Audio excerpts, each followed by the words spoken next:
It was announced over a year ago that Android apps would start running on Chromebooks. That transition is still in process, and not all Chromebooks run Android, but there are some that do. And so in my district, we have a set of Chromebook flips from Asus. Our staff have these as well as our first graders through third graders. On these devices, we've been running Android apps for quite some time, and so it's somewhat familiar. And to do that, they merely go down to the Google Play Store. Now, if you are a person that is utilizing the Acer N7, this has recently been added to the list of Chromebooks that will run Android apps. When you first log in, you will see that there is an agreement and you'll need to agree to it. If this doesn't come up, then you're not on the latest version of Chrome. To get to the latest version of Chrome, you go to the settings, which are at the three dots, and go to settings.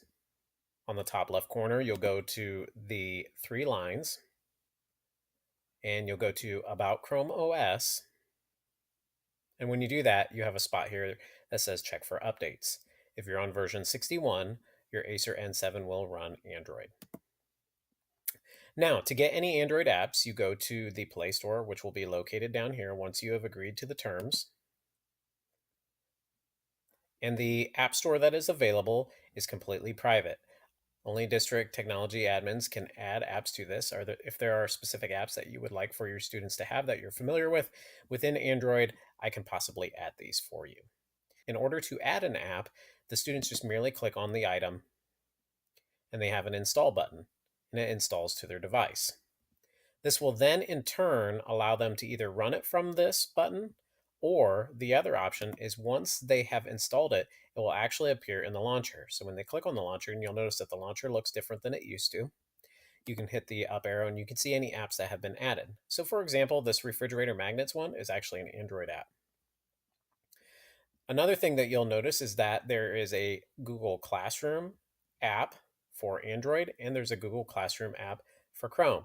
If I look very carefully at this icon right here, you'll see that there is a Chrome icon on it. So if you see the little circle, like for example, here's Google Drive. If you see the little circle, that means it is the Chrome version. There is a difference. When you're dealing with the Android version, it is a mobile version. It's kind of like what you see on a phone. So what's the point of that? Why do we have two different versions? Well, there is actually a difference between Classroom for Chrome and Classroom for Android. I'll show you one simple thing that might be helpful to you. I'm going to run the Android version of Google Classroom. I'm going to get started here, choose my account, and it'll pull in my classrooms. I'll go ahead and enter my classroom. And again, this page looks very different than regular Google Classroom, the web version. So if I go into an assignment and I go to this student's work, I can actually write directly on this student's work. If I utilize the web version, I wouldn't have this capability. So if I hit this pencil, I can actually zoom in on someone's work and I can mark directly on it if need be. I can even type messages directly on their work. When I'm finished working on this student's assignment, I can merely hit the save button like so. And now you'll see that there are two versions, and there's an edited version that shows what I've added to his work. And I can return it directly to the student after giving a grade.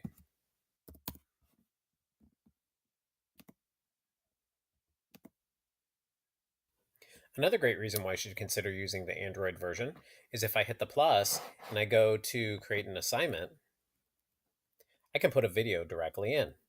If I go up here to the attachment icon, you'll see that there's a record video option right here. I'll hit allow and I'll hit next. And now I'm able to make a recording straight from here. Class, I know you're doing a great job today. I'm so glad that I'm able to quickly upload a video to you, so that way when you have a substitute, or if I need to give you special instructions very quickly, I wouldn't have to use a different tool. It's just done very quickly right here within Google Classroom. They would hit stop, they can play it, or you can hit the check mark and it'll automatically upload into your Google Classroom. Once I send it off to students, they have access to that video. That is a quick way to give students instructions about a topic. I hope you enjoy any new opportunities that Android holds for our students.